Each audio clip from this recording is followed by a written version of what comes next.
الفتاة أن الله يعفو عنا وعن والدينا ومشايخنا أهل الحقوق علينا عن جميع المسلمين والمسلمات والمؤمنين والمؤمنات وأن الله يرزقنا العلم والعمل ويحفظنا من الزيغ والزلال وأن الله يغفر ذنوبنا ويذهب وأن غيظ قلوبنا ويجرنا من مضرة الفتن ما ظهر منها وما بطن وأن الله يحفظ علينا الإسلام والإيمان ويختم لنا بالحسنى وإلى حضرة النبي محمد صلى الله عليه وسلم الفاتحة.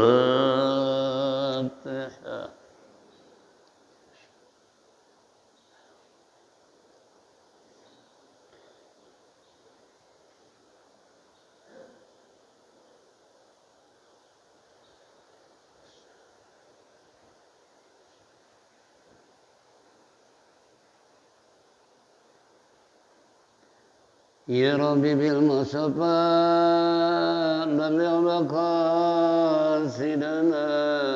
واغفر لنا ما مضى يا واسع الكرم يا ربي بالمصطفى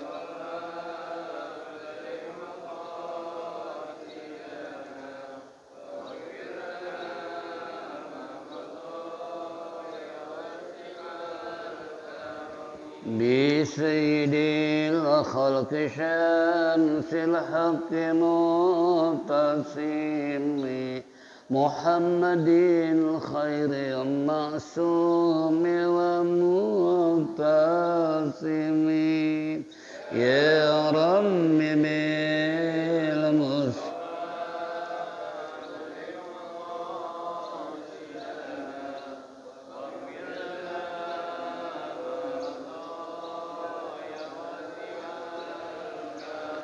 له صرامة حبيب الله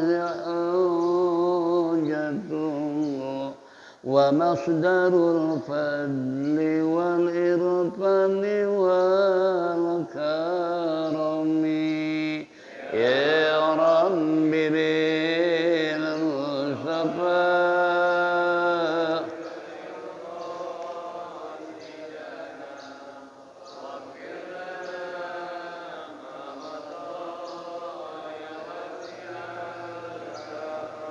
أصل الوجود وروح الكون بهجته زين الشمائل والأدب والسيم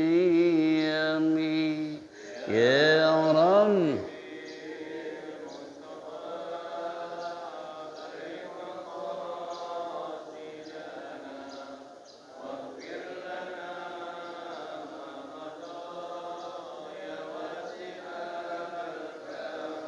مطهر الأرض من نجس ومن درني من عبد وثن أو عبد صنم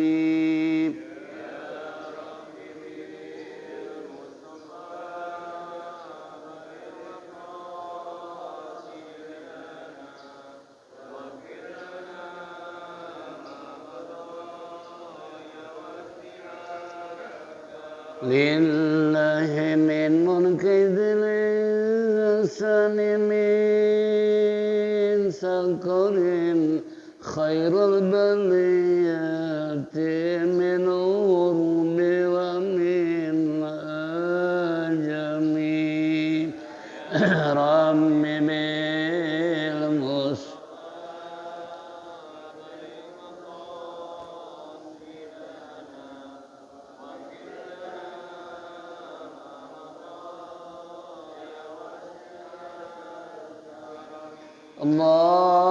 اللهم صل وسلم وبارك عليه Ma'asyiral muslimin wal muslimat rahimakumullah, bapak-bapak, ibu-ibu hadirin jamaah Masjid Adia Guru Sya'ban yang saya hormati.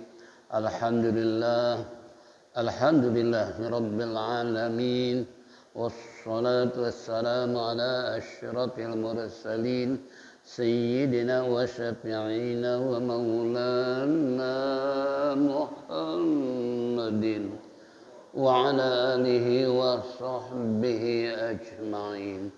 Amma ba'du, fa inna asdaqal kitabullah, khairal hadi sayyidina Muhammadin sallallahu alaihi wasallam, wa syarrul umuri muhdatsatuha wa kullu muhdatsatin bid'ah wa kullu bid'atin dhalalah wa kullu dhalalatin finnar. Wa qala al-musannif rahimallahu ta'ala wa adaman naf'a bihi wa bi ulumihi fid daraini amin. Wa qala ma'asyiral muslimin wal muslimat rahimakumullah. Minggu yang lalu kita telah menyimak apa yang terkandung dalam tafsir Jalalain. Kembali kitab Riyadhus Shalihin atau Dalilun Falihin melanjutkan bahasan tentang babut taubah. Sebelum babu sobar ya.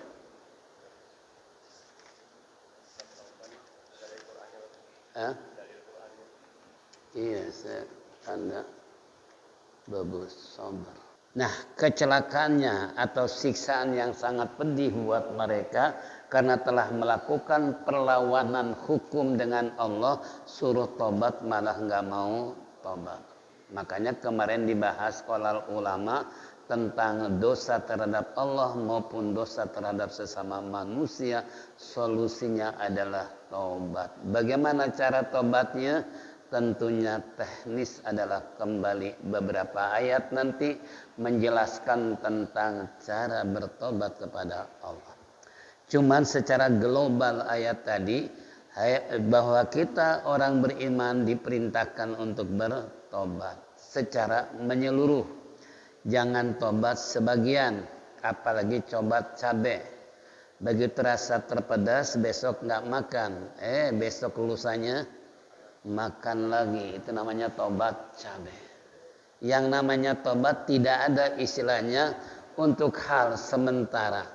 Tapi selama kita hidup, kalau sekali tobat, selamanya kita harus tobat. Jangan mengulangi kembali perbuatan maksiat kepada Allah. Makanya Allah janjikan la'allakum tuflihun, niscaya kamu akan beruntung baik di dunia wa imma di akhirat bagi hamba yang mau bertobat dari berbagai macam noda dan dosa tadi. Jangan gengsi, jangan merasa malu dengan Allah bertobat. Justru Allah merasa bangga, merasa girang kalau seandainya hambanya mau bertobat. Bahkan diupamakan oleh Rasulullah bagaikan barang yang hilang sesuatu yang sangat berharga.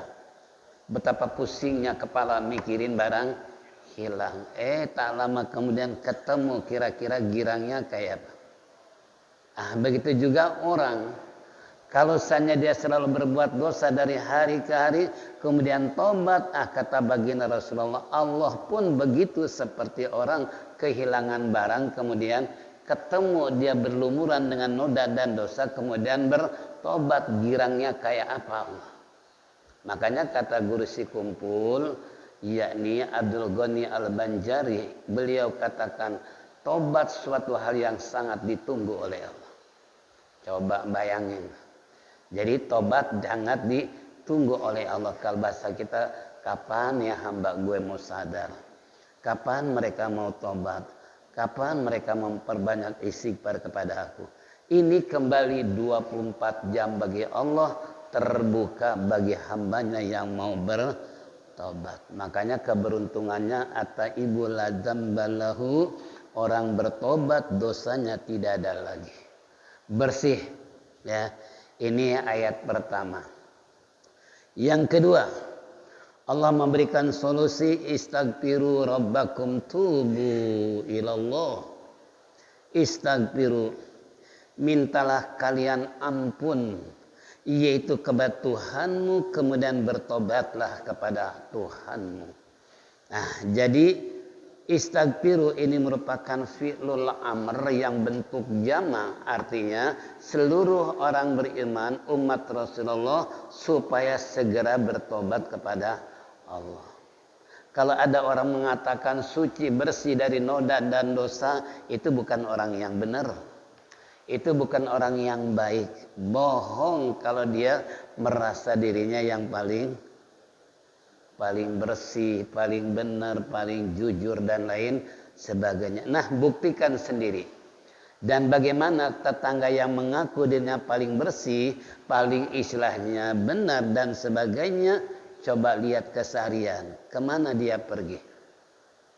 Nah, sekali dia pergi, berapa banyak luncuran ataupun dosa-dosa mata yang diperbuat oleh pandangan mata. Cuman kita nggak rasa, padahal melihat sesuatu yang bisa istilahnya menjadikan hukum haram, maka itu termasuk dosa. Contoh melihat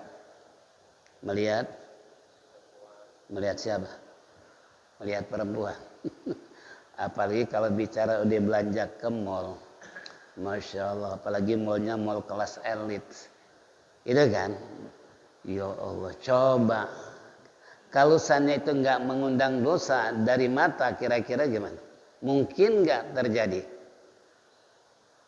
Apalagi mall-mall yang kelas elit, yang kelas mahal istilahnya, itu orang-orang bule, orang barat itu akan silih berganti dengan pakaian yang sangat minus, belum jadi udah dipakai. Coba kalau kita normal melihat begitu, walaupun katakanlah umpamanya kita tidak ingin melihat, tapi karena berhadapan dengannya, dilihat nggak?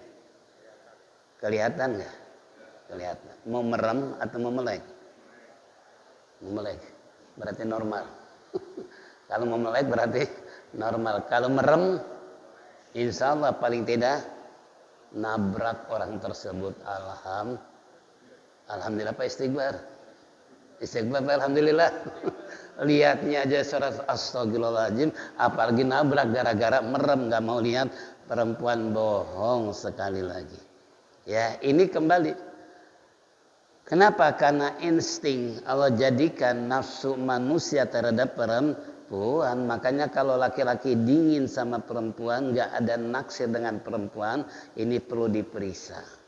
Apa dia normal atau tidak? Sebab kalau normal bagaimanapun, makanya Allah mempersilahkan laki-laki boleh punya istri 2, 3, dan 4. Itu Allah sampai begitunya memberikan kesempatan laki-laki boleh punya istri.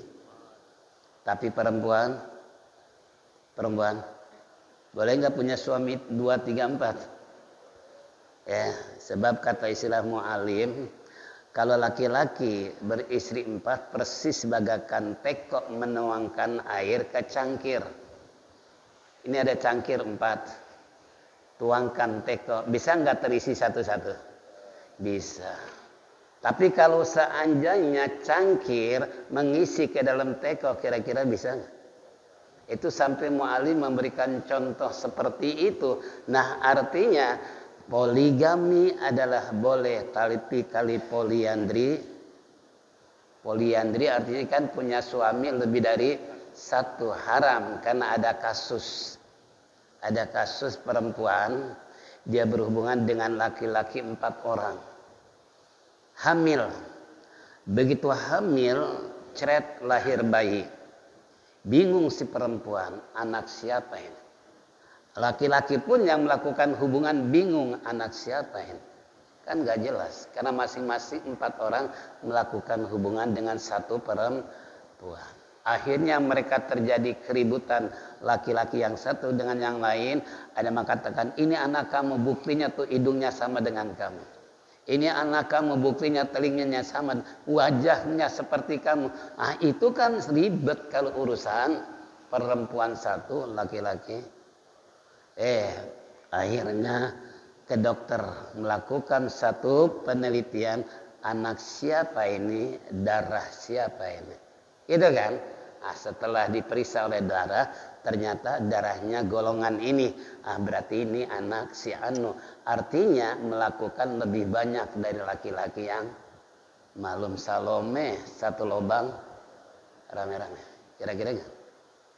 Itu kan. Nah, ini kembali tadi. Kasus ada, bahkan ini bukan sedikit mungkin dalam dunia pergaulan bebas saat sekarang. Mungkin lebih daripada 4 atau 5 atau 10. Makanya saya punya teman, punya supir di luar negeri. Itu yang namanya di luar negeri apa aja namanya gadis sudah nggak ada semua. Ya, karena bisa bergaul mereka 1 bulan bisa 200-300 perempuan. Saking bebasnya dunia tanpa terikat dengan apa? Hukum. Itu na'udzubillah min. Ini kembali. Jadi makanya bohong kalau ada orang merasa bersih, merasa suci, nggak pernah berbuat dosa, bohong. Kalau nggak percaya, ajak aja jalan-jalan ke mall. Mungkin lebih norak dari kita. Lihat perempuan, diperhatiin, dipandang. Kalau kita udah biasa gitu kan, lewat terus. Tapi kalau yang baru diajak ke mall, kira-kira nggak? Lihat pelayan, bingung. Matanya melotot karena pakai rok mini.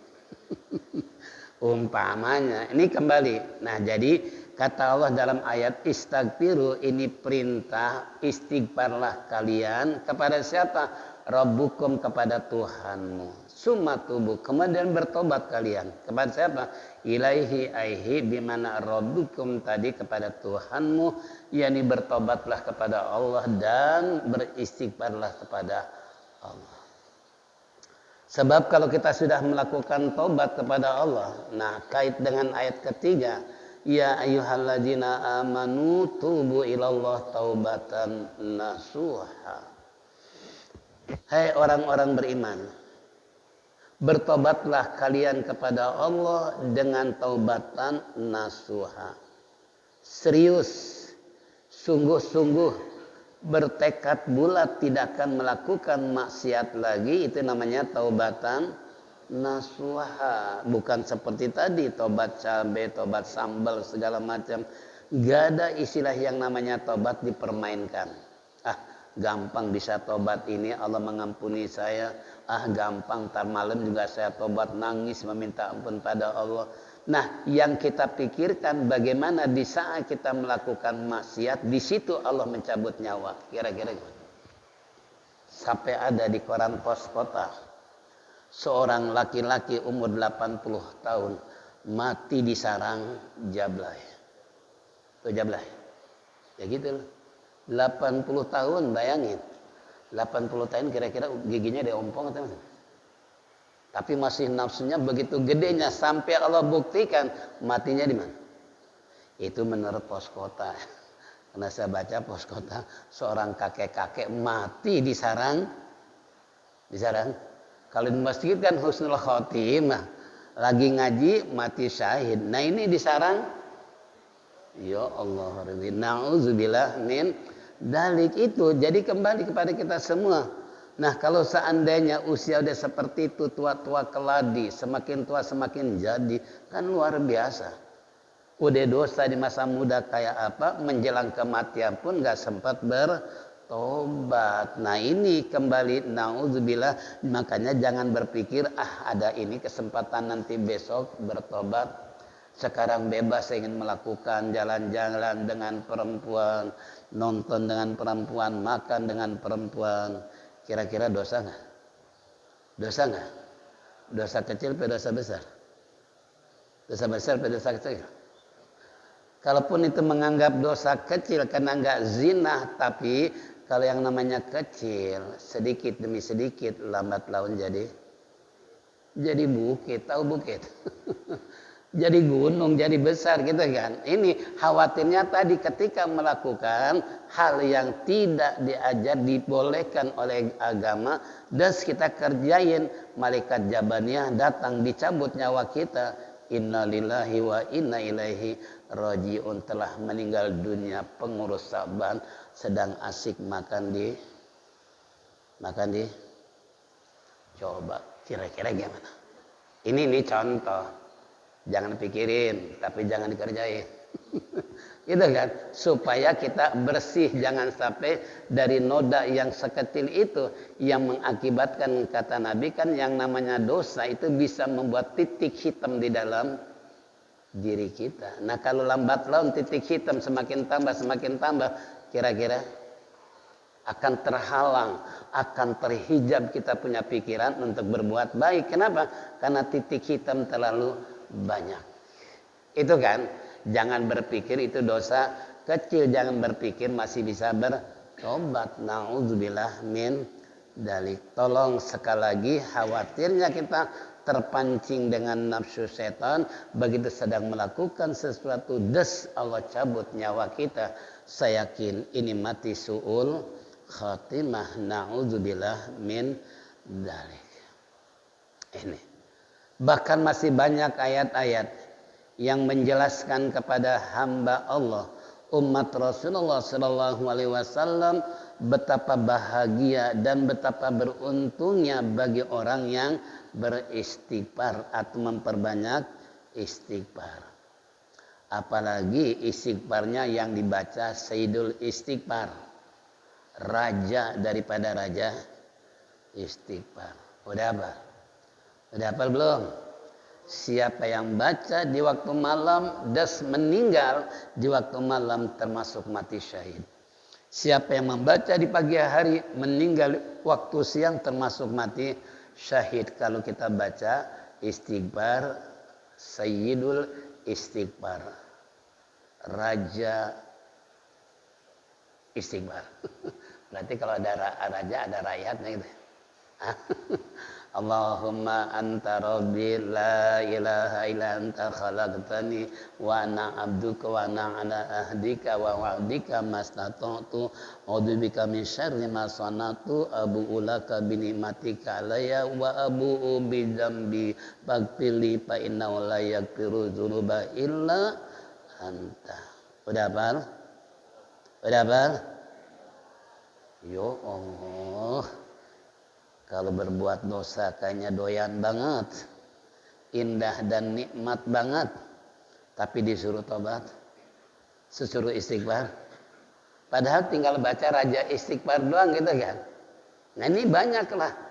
Kalau enggak kita baca, bagaimana sih Nabi Allah Adam dikeluarkan dari surga pada satu kesalahan sekian puluh ratus tahun beliau. Rabbana ya Rabbana Rabbana zalamna anfusana wa illam taghfir lana wa tarhamna lanakunanna minal khasirin.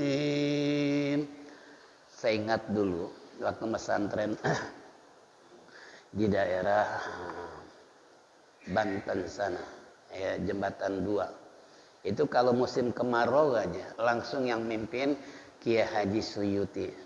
Beliau yang langsung di tempat tajugan kalau bahasa kita, yaitu di tempat biasa kita ngaji menjelang maghrib, di mana para santri kumpul semua.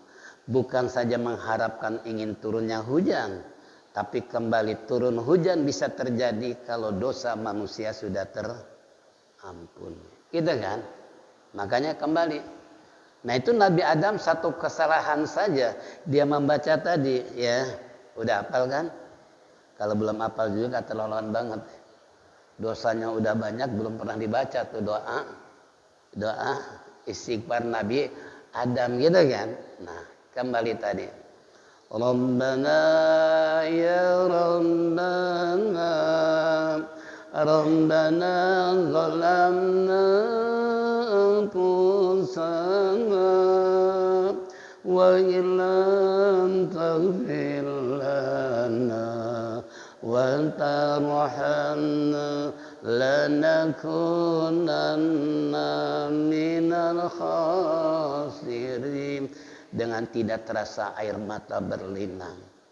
merasa koreksi diri. Sungguh dengan ayat tersebut seakan-akan begitu kita ikhlas ridho minta ampun kepada Allah dengan kalimat Rabbana zalamna anfusana. Wahai Tuhan kami telah menzolimi diri kami. Wa ilam taghfir lana, jika engkau tidak mengampuni dosa dan noda kami ya Rabb, sungguh kami akan termasuk orang yang rugi. Itu Nabi Adam. Makanya kembali ya, itu saya masih ingat ya, dengan beliau kalau musim kemarau, beliau langsung yang memimpin istighfar. Loh kenapa? Karena ada ayat yang menjelaskan istaghfiru rabbakum innahu kana ghafara yursilis samaa 'alaikum midrara wa yumdidukum bi amwali wa banina wa yaj'al lakum jannati wa yaj'al lakum anhara. Ini ayat yang Allah janjikan istaghfiru rabbakum innahu kana ghafara. Segeralah kalian bertobat kepada Allah.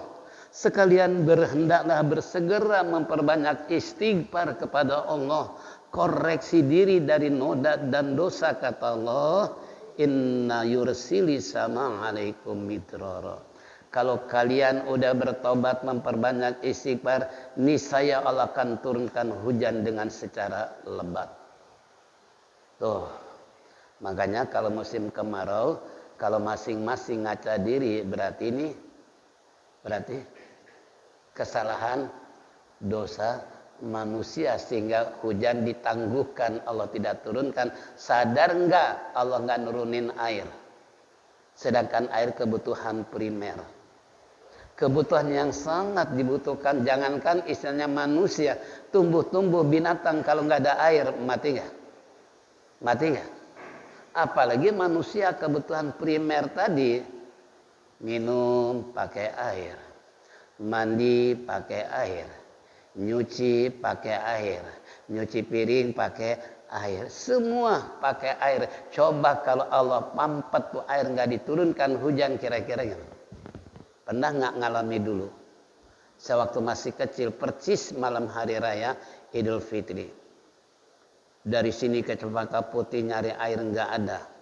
Di mana kalau orang mengatakan di sana ada air walaupun keluarnya kecil, kita segera pergi ke sana, bawa ember, bawa kaleng segala macam. Ternyata nggak ada sama sekali. Air pompa Dragon yang keluar bukannya air, malah lumpur, bayangin.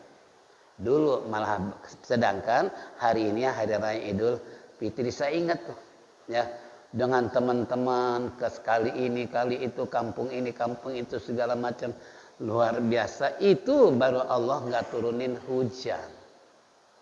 Coba, makanya tadi oleh Allah istaghfiru rabbakum innahu kana ghafara, segeralah kalian menuju ampunan Allah, perbanyak istighfar kepada Allah, perbanyak taubat kepada Allah, niscaya Allah akan turunkan hujan yang sangat lebat. Jadi kalau mereka udah merasa diri bersih dari noda dosa tadi, yursilis samaa alaikum midrara, Allah akan turunkan hujan yang lebat. Untuk apa tujuan lebat? Khawatirnya Jakarta kalau hujan lebat kira-kira banjir nggak? Banjir nggak? Makanya orang Jakarta kalau hujan aja sehari udahlah bingung semua, terutama di bagian tanah yang rendah, yang rumahnya rendah tanpa ada keramik atau ketinggian sekian sentimeter. Masya Allah, termasuk Masjid Sa'ban pun dirancang, dipikirkan ini daerah banjir. Nah kalau Sa'ban masjidnya sama dengan aspal, kira-kira gimana? Kita kan dulu berumbuknya seperti itu, contoh. Nah maka harus ditindikan sekurang lebih 1 meter dari tanah. Antisipasi kalau, karena di sini daerah banjir nggak? Banjir, sampai malam hari bingung mau tidur di mana, kasur tenggelam oleh banjirnya air. Gitu kan, mau tidur di genteng takut roboh. Nah, ini dilema kalau hujan sedikit aja daerah sini banjir. Pernah saya waktu ngajar subuh di sini. Hujan deras, banjir di mana-mana. Tapi saya tetap jalan. Waktu itu motor masih motor 70 ya. Nah, kata Umi bilang, udah ketahuan hujan besar, ketahuan banjir, kok masih berangkat juga sih? Ya ini kan baru turun hujan, air belum hujan. Belum hujan. Batu pe uang. Itu kan. Udah bismillah saya berangkat. Apa yang terjadi? Baru sampai di jalan suasana gelap gulita. Tapi masih belum yakin bahwa Saban masih ada lampu nyala. Ternyata sampai di Saban pun malah terjadi tergenang air, udah di mana-mana banjir. Tetap motor untungnya nggak mogok di tengah jalan. Rupanya pertolongan Allah. Ngoyok tuh motor 70. Ya Allah, sampai kembali di rumah. Apa kata Umi itu kan? Dibilang gak bakalan ada yang ngaji. Orang ketahuan hujan bede, banjir masih juga memaksakan kehendak. Ya, tapi kan bukan karena itunya. Ya, bukan karena hujannya. Panggilan Allah untuk menyampaikan dakwah terhadap umat. Adapun yang penting kan kita udah datang. Yang salah siapa? Yang salah siapa? Muridnya atau pengurus masjid? Yang salah siapa? Kita kan udah maksimal datang. Begitu telepon kepada Haji Masud, iya Ustaz dari tadi lampu jam sekian mati, dalam keadaan kondisi banjir juga. Iya baru aja saya datang dari sana. Oh Ustaz datang, ya datanglah saya bilang. Ya, nah ini kembali tadi tuh. Itulah perjuangan. Ya, jadi kembali tadi tujuan hujan sebetulnya bukan untuk banjir. Untung Anies punya program pasukan oren. Siap siaga di pinggir kali. Musim hujan diterjunkan semua pasukan oren. Khawatir Jakarta kebanjiran, yang disalahin gubernur. Itu kan. Masya Allah, luar biasa tuh program Anies, mampu mengantisipasi. Alhamdulillah sampai sekarang belum pernah banjir. Ada sekalinya banjir oleh Anies udah perbaiki, dipampetin. Akhirnya disalahin lagi tuh Anies. Ya Allah Rabbi. Ada nggak begitu? Terjadi nggak? Kan kurang ngajar itu. Gitu kan? Ya Allah, itulah orang dengki seperti itu tuh. Ya, ini kembali tadi tuh. Jadi yursili sama'alaikum midrada wa yamdidkum bi amwali wa banina wa yaj'al lakum jannati wa yaj'al lakum anhar. Tujuan Allah nurunin hujan deras bukan untuk banjir. Adapun kebanjiran terjadi karena ulah manusia, terkadang buang sampah sembarangan. Kantong plastik got-godot penuh dengan kantong plastik. Sampai-sampai pemerintah menganjurkan tidak boleh belanja ke mall, ke Alfamidi, Indomaret bawa akhirnya suruh beli. Kan kurang ajar. Suruh beli 5.000. Ya Allah Rabbi, beli kantong. Coba kantong plastik gratis di rumah. Berapapun jumlah, bawa yang gede kan gampang. Itu kan. Ini enggak dibuat aturan, dasar kafir. Ya. Seakan-akan rakyat begitu dilarang karena khawatir kantong plastik dibuang ke got di jalan sehingga hujan macet gara-gara kantong plastik. Maka kebijakan pemerintah katanya untuk tidak banjir tidak boleh kantong plastik, tapi harus dia juga kantong plastik juga. Cuman bermerek doang gitu kan. Cuman kita beli apa?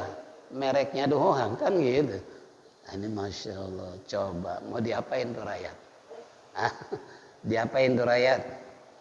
Nah ini kembali tuh. Jadi wa yumdidkum bi amwali wa banin, tujuannya untuk mengembangkan, memperbanyak harta kekayaan. Dengan sebab turun hujan, pohon-pohonan buah semakin, binatang, betapa mereka bangga bahagianya binatang setiap tahun melahirkan karena hujan. Bukan binatang aja, bi amwali wa banina, termasuk anak keturunan pun semakin bertambah karena musim hujan, apalagi pengantin baru. Kalau musim hujan kira-kira kerja apa enggak nih? Kerja apa jangan? Itu kan? Nah itu Allah udah menyatakan tuh dalam ayat kalau kita benar-benar musim kemarau yang berkepanjangan tidak pernah ada turun hujan, sedang itu kebutuhan primer buat makhluk Allah. Lalu setelah diperintahkan mereka istighfar bertobat kepada Allah, diturunkan hujan yang sangat deras. Kembali tadi wa yumdidkum bi amwal, maka kekayaan semakin bertambah, semakin melimpah dengan turunnya hujan. Para petani girang, mereka bisa menggarap sawahnya karena dengan sebab turun hujan. Siapa kalau nggak turun hujan sawah ladang kira-kira gitu. Itu kan? Nah, ini contoh. Jadi kembali buat kita semua, jangan disalahkan hujan. Ini ibu-ibu saking keselnya sama hujan, ya Allah, udah kayak jangan hujan melulu, cucian belum kering udah. Nah, Allah kasih deh. Apa? Laundry. Allah buat teknologi untuk mengeringkan pakaian. Tuh, Allah masih ngerikan jalan solusi itu buat hambanya. Musim hujan boleh terjadi, tapi mesin alat pengering Allah jadikan supaya membantu manusia. Sampai-sampai di daerah Sumber Batu lewat ke sana tuh bahwa menyuci satu bakul itu 10.000, mengkeringkan gratis. Tuh masuk iklan juga tuh mengeringkan. Ya, yang punya istilahnya alat mencuci kan ada dua macam ya. Ada alat pengering, ada alat mencuci gitu kan. Bahkan saya punya jamaah, bukan jamaah sih, teman anak saya waktu ngobrol itu, dia orang Arab. Itu bukan saja dia bisa menyuci, bisa mengeringkan, bahkan keluar dari mesin udah rapi, bersih dan disetrika. Coba bayangin. Sampai saya tanya berapa juta harganya tuh. Mesin yang komplit antara nyuci, mengeringkan, mensetrika, keluar udah. Coba. Itu di Arab. Ya, karena dia punya suami orang Arab. Nah ini kembali tadi, itu sampai begitunya Allah memberikan solusi kepada hambanya. Sekalipun turun hujan deras, jangan khawatir, jangan takut. Siap-siap aja beli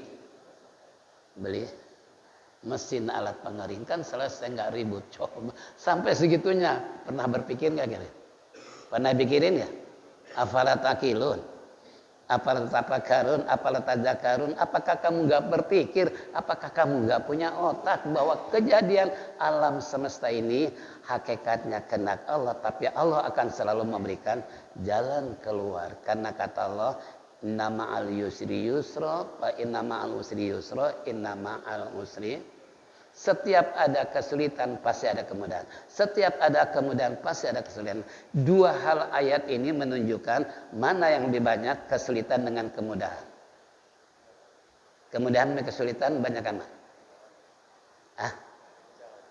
Kemudahan kan? Tapi kita nggak pernah mikirin. Waktu mau bayaran kuliah anak, untuk biaya pesantren bingung dari mana biayanya. Di saat kita membutuhkan tiba-tiba ada. Mau lebaran anak belum kebeli pakaian nangis, orang lain temannya udah beli baju baru, dia belum. Rengek, mah kapan sih beli baju baru? Teman-teman semua udah pada beli. Ibu kira-kira nangis ya? Nangis. Begitu lebaran kebeli semua anaknya. Itu yang disebut fa inna ma'al usri yusran, inna ma'al usri. Nah, cuman kita manusia nggak mau berpikir, nggak sadar diri bahwa kemudahan kata Allah akan lebih banyak daripada kesulitan. Nih contoh, makanya yuk kita kembali memperbanyak istighfar sesuai dengan firman Allah, bukan wa yumdidkum bi amali wa banin wa yaj'al lakum jannati wa yaj'al lakum anhara. Allah jadikan sungai-sungai indah dipandang mata bagaikan surga. Air mengalir dengan kelihatan nyaman karena air nggak masuk ke dalam rumah. Itu kan bagaikan surga. Ini kata Allah itu sampai diceritakan dalam ayat tersebut. Tujuan Allah memberikan hujan, tapi dengan catatan apa? Istaghfiru robbakum, minta dulu kamu ampun kepada saya, baru saya turunkan hujan. Nah kalau nggak mau istighfar, nggak mau tobat pada Allah, bisa jadi hujan nggak mau Jangan disalahkan Allahnya. Itu kan, jangan disalahkan hujannya. Sekalinya hujan. Untung zaman sekarang nggak seperti zaman dulu. Kalau zaman dulu udah memperkirakan setiap bulan ujungnya air pasti musim hujan. Oktober, November, Desember musim karena dulu kan gitu ya. Kalau sekarang begitu nggak? Nggak ada suasana walaupun menurut badan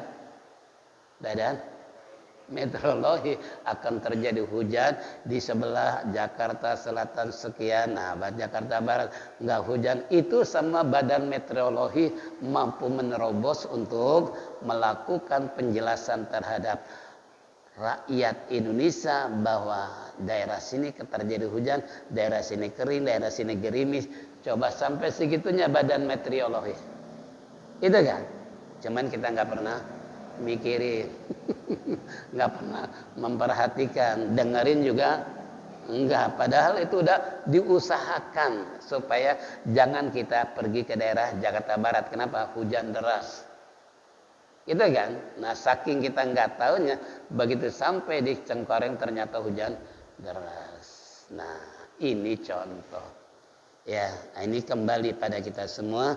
Jadi kalau orang bertobat, berperbanyak istighfar kepada Allah, maka pengembangan harta kekayaan lebih melimpah ruah. Begitupun anak keturunan binatang semakin banyak berkembang, manusia pun banyak yang melahirkan dengan sebab suasana hujan. Benar nggak? Benar nggak Al-Quran? Pernah mikirin? Pernah mikirin nggak?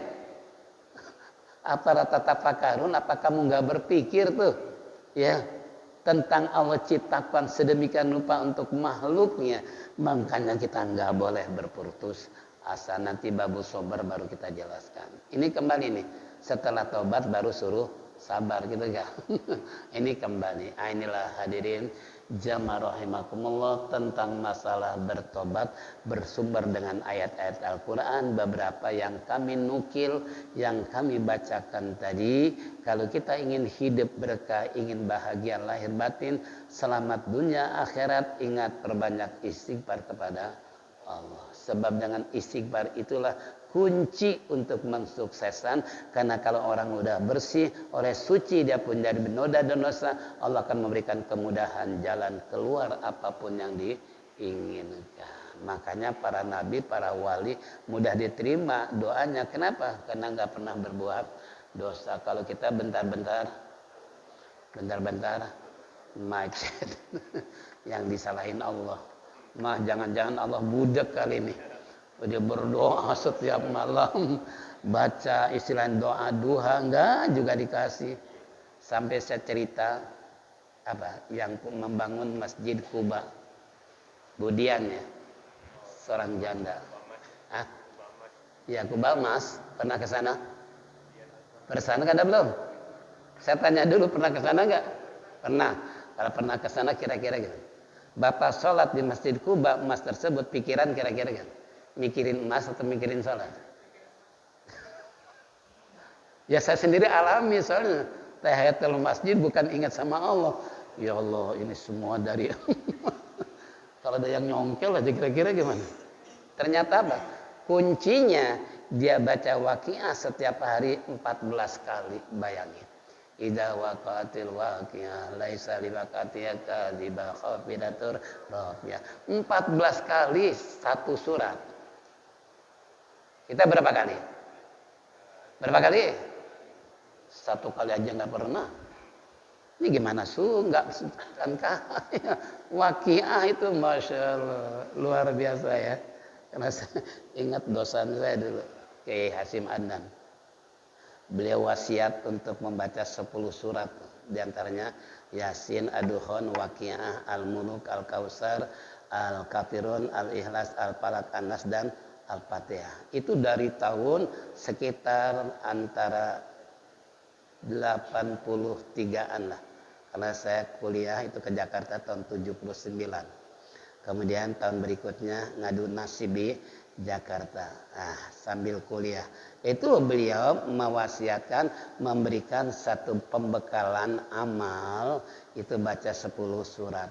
Di antaranya ada surat Waqiah. Kalau Ibu Dian bisa membangun kubah emas, bahkan masjid semua terbuat dari emas. Ternyata kuncinya baca Waqiah 14 kali. Kita berapa kali? Ini kembali pelajaran buat kita semua. Memang kalau saya bandingkan, karena ini rupanya Ibu Dian, dia mungkin ada bisnis kerjasama dengan Brunei. Ini kan berasal Masjid Kuba Emas ini kan dari Brunei. Saya sempat sholat di Brunei, Darussalam di Masjid Kuba. Karena mau ke istana udah tutup katanya, menurut ajudannya ini sudah terlambat datang ke istana. Kalau masih buka dibebaskan makan, dibebaskan diskusi dengan raja segala macam. Tapi sayang waktu sudah terbatas. Akhirnya kita ke Masjid Kuba Emas di Brunei. Nah ini contoh. Jadi ya kembali tadi, kalau Bapak pernah sholat di Masjid Kuba Depok, kira-kira pikiran ngingetin emas atau ngingetin itu kan? Ini kembali luar biasa. Sampai-sampai anak saya ketinggalan HP di Masjid Kuba Emas Brunei. Dia mau pulang sampai di bandara, anak saya merengut. Dia, saya tanya, kenapa kamu kok nggak ada gairah? Padahal kita baru aja happy. Dari apa? Dari Abu Dhabi ke Dubai, Dubai langsung ke Brunei. Kenapa kok kamu nggak bahagia? HP ketinggalan, semua foto ada di HP. Lalu saya panggil tugasnya, Bung, ini anak-anak ini ketinggalan HP nih. Kira-kira nih HP bisa diselamatkan atau ketemu nggak nih? Udah, tenang, saya telepon ke pengurus masjid, rupanya merebut tuh menyelamatkan HP anak saya yang ketinggalan di kamar mandi, gitu kan. Alhamdulillah. Kira-kira datang ke Indonesia berapa hari? Paling 3 hari sampai melalui jalur pengiriman HP. Alhamdulillah 3 hari datang. Seandainya tuh HP ketinggalan di Masjid Sa'ban, kira-kira gimana? Kira-kira gimana? Aman di kantong orang. Aman di kantong orang, bukan kembali ke kantong kita. Masya Allah. Tuh ya, makanya kembali itu kesimpulan, yuk kita sama-sama perbanyak istighfar, perbanyak tobat kepada Allah. Jangan merasa bersih dari noda dan dosa, bohong dan omong kosong. Ya mudah-mudahan saja Allah mengampuni noda dan dosa kita di masa yang telah lalu, baik sengaja maupun yang tidak sengaja, baik yang kecil maupun yang besar. Ya Rabb, mudah-mudahan Kau mengampuni segala noda dan dosa kami. Taufik dan hidayah, rahmat dan inayah selalu menyertai kehidupan kami sehingga kelak mati husnul khatimah. Rabbana atina fid dunya hasanah wa fil akhirati hasanah wa qina adzabannar. Wa sallallahu alaihi Muhammad wa ala alihi wa sahbihi ajma'in. Subhana rabbika rabbil izzati amma yasifun wa salamun alal mursalin walhamdulillahi rabbil alamin. Mari kita tutup dengan zikir tauhid. Faliyatafaddal masykur.